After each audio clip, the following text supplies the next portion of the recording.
investigating the problem. Is it worth me asking you what this small problem was? Would I understand if you told me? Unfortunately, with all these things that are designed to make your life very simple, the underlying technology is very complicated. There was just a very small problem, which they've immediately invested some resource in, and they've managed to find a fix. So now when users say, "Okay, Google, play Radio 4," they should be back listening to their favourite programming. So they can hear Mark Mardell. They will be able to hear Mark Mardell. What a relief that is for all of us.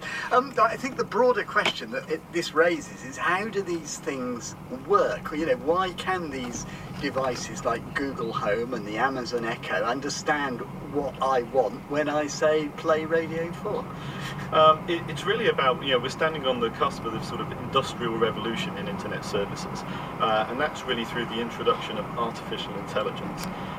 So behind the scenes, most of that is sort of really invisible to users. It serves itself as better recommendations and better search results. However, there is a public face to artificial intelligence now emerging through Alexa, Google Assistant, Siri, and that really means that we've gone beyond this sort of decade of touch where we're all typing on screens or touching keyboards and mouse pads into this way now that we're able to have a conversational relationship. What it really means is that it's a bit like a child learning to talk.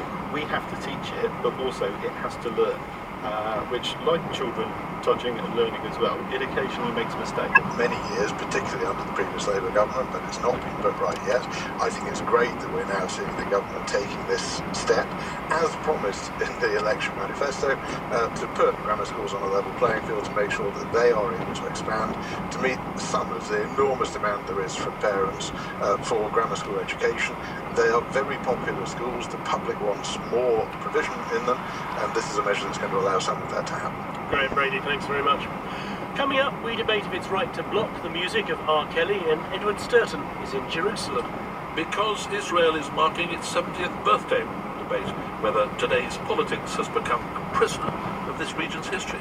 That's later in the programme. Do get in touch with us on social media using the hashtag BBCWATO, W-A-T-O, and our email address is world@1@bbc.co.uk. News just coming in. The government appears to have changed its mind on the way the Grenfell fire inquiry will work. Our Home Affairs correspondent Tom Simons has more.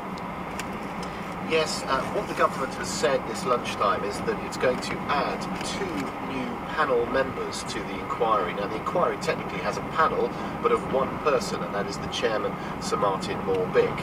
The Prime Minister is saying that when the inquiry starts its 2nd phase, and phase 1 is only just about to start, which will look at the wider issues behind the fire, there